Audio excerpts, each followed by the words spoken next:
Hi there. Thank you for joining me again on our reading lesson program. I call it Reading with Miss Gina because I am Miss Gina, and hopefully I'm going to help you learn some ways that you can read anything you want for the rest of your life. Yeah, really. It first starts with knowing your sounds, which hopefully you've learned some either with me or somebody else. And now what we're going to do is we're going to take sounds that you know and we're going to put them together. And so, for example, if I said to you, I, you might be a little confused of what? I think she's trying to say hi to me, but I'm not sure, right? So when we talk, we put all these sounds that we know together, right? We put them together so that we can let other people know what we mean. And when we write things down, like what you see on the page there, that's to tell people what we're trying to sound out. So in this lesson, what I want you to practice is putting those two sounds together. And I'm going to go through it with you, but think of it for a second. If I said I instead of hi, it would be a little confusing for you, right? So this is going to help you start practicing how to join those two things together. Hi. Okay. A lot of times I'm going to be looking down because I have to do the computer and I'm using a pen here to point and click the button for the next page. Okay. But I'll be with you. All right. So the first things I want you to take a look at are, let me get a pointer here for you. I'm sorry for the delay. Here we go. I'm just going to be a spotlight. So I'm going to say the sounds and then I'm going to have you say them with me. Okay, here we go. So we got ah, eh, and it. Now you say them, please.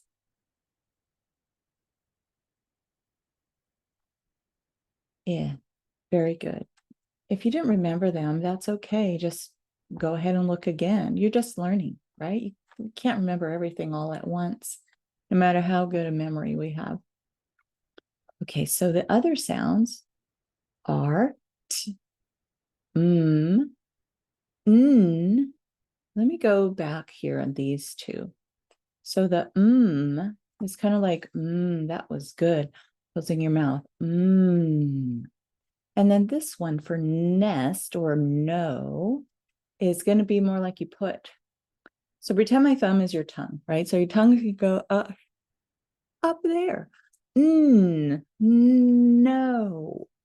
Or a nest. Okay. All right. So the next one we have is and this. Okay, so your turn. We have turtle, monkey, nest, fish, sun, pear. All right, awesome. There we are. For snake. Well, or sun. I like that one better. Sunlight. That's much nicer for me. But when you hold on to it, it sounds more like snake, right? And that's what we're going to do. We're going to hold on to this. Let me get my line. I think I'm going to change my color up to green. So here we go with okay, right. Here we go. Sa, sa, stiff, saw. And that's not a saw that you cut with, it's just sounds.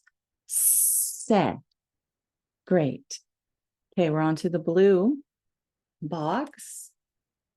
Again, we are headed to, oh, well, that works, right? Okay, so here we go. Let me clear that off.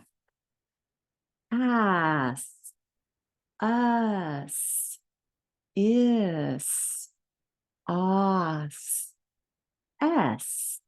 And that actually is how you spell that letter S. fun. Okay, so now we're going to do them again, just joining them a little quicker. Because like I said at the beginning, we're trying to make something that means something, right? And if we just keep them separately, even if they kind of are taking their time getting together, getting there, now we're working on having them together, okay? Like when I said hi, could go, hi. Sometimes that's funny to do, but most of the time it makes more sense if you say hi. Okay, so that's what we're working towards. So here we go, starting with the red box. Sa, sa, si, saw, se. Next one with the blue box, as, us, me and you. Is, os, s. All right,